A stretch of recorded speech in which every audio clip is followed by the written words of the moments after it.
वित्त वर्ष 25-26 के लिए देश की जीडीपी में कितने प्रतिशत की वृद्धि का अग्रिम दोस्तों अनुमान जारी किया गया है। ठीक है, देखिए अभी दोस्तों हाल ही में आपके जो वित्त वर्ष 2025-26 चल रहा है आपके, इस 2025-26 के अंदर दोस्तों वित्त वर्ष 25-26 के अंदर देश की जो जीडीपी है इसका एक अग्रिम अनुमान जारी हुआ है। ठीक है, जीडीपी जो ग्रोथ रेट है, जो जीडीपी वृद्धि दर है, इसका एक अग्रिम अनुमान जो है आपके एक प्रेडिक्शन जारी हुई है और जो ट्रेंड दिखाई दे रहा है उस ट्रेंड के अनुसार। ठीक है, क्योंकि 25-26 स्टार्ट तो हो ही गया, तो जो ट्रेंड दिखाई दे रहा है आपके उस ट्रेंड के अनुसार जो है कितना दोस्तों आपके उस ट्रेंड के अनुसार जो है जो वास्तविक जीडीपी होगी, जो वास्तविक जीडीपी होने वाली है, इस वास्तविक जीडीपी के अंदर दोस्तों कितना ग्रोथ दिखाई दे रहा है हमको, 7.4% वृद्धि जो है इसका अनुमान है। ठीक है, तो 7.4% वृद्धि जो है इसका अनुमान जो है वह दिखाई दे रहा है देश की जीडीपी के अंदर, आपको ध्यान रखना है। ठीक है, और लगभग कितनी जीडीपी हो जाएगी भारत की, 201 लाख करोड़ रुपए, कितनी आपके 201 लाख करोड़ रुपए जो है इतनी जीडीपी हो जाएगी। भाई साहब इसमें जीरो कौन लगाएगा बैठ के दोस्तों, है ना। ऐसा करना, तुम्हें एक काम दे रहा हूं रसगुल्ला, ठीक है, जब भी खाली हो आज पूरे दिन में तो इसमें बैठ के जीरो लगा लेना और काउंट करना कितनी जीरो आएंगी। ठीक है, 201 को पहले लाख से गुना करना और फिर करोड़ से गुना कर देना, 201 लाख करोड़, गप्प दोस्तों कितनी मरवा लो, है ना। सुबह सुबह भाई साहब 6:30 बजे दोस्तों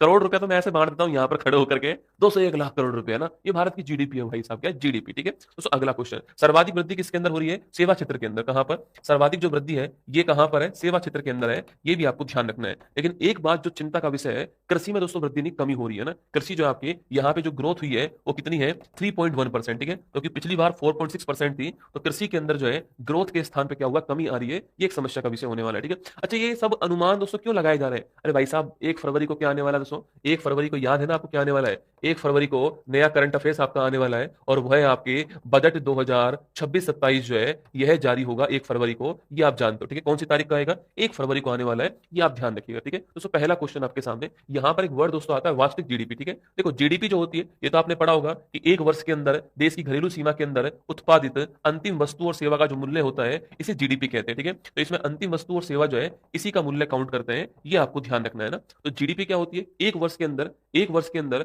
देश की घरेलू सीमा के अंदर उत्पादित अंतिम वस्तु और सेवा का मूल्य जो है वह जीडीपी कहलाता है, आपको ध्यान रखना है। ठीक है, जीडीपी तो दो तरह की होती है, एक होती है आपके नॉमिनल जीडीपी, क्या होती है, नॉमिनल जीडीपी होती है, और एक होती है रियल जीडीपी। ठीक है, इन दोनों में अंतर क्या है दोस्तों, आपके जो किसी आधार वर्ष पे तय होती है वह रियल जीडीपी होती है। ठीक है, और जो आपके जो चालू वित्त वर्ष पे तय होती है वो आपके चालू कीमतों पे जो होती है वो आपकी नॉमिनल होती है। आसान भाषा में कहूं आपके, जिसमें महंगाई काउंट होगी, महंगाई काउंट होगी आपकी, वो नॉमिनल होगी, जिसमें महंगाई काउंट नहीं होगी वह रियल होगी, जो कि पिछले किसी आधार वर्ष जो है इस पे जारी होगी, आपको ध्यान रखना है। ठीक है, तो अगला क्वेश्चन आपके सामने, अगर हम बात करें तो बजट की हम बात करें आपके, तो पहले तो आप आंसर लगा लो, 7.4% जो है ऑप्शन नंबर 20 का करेक्ट आंसर।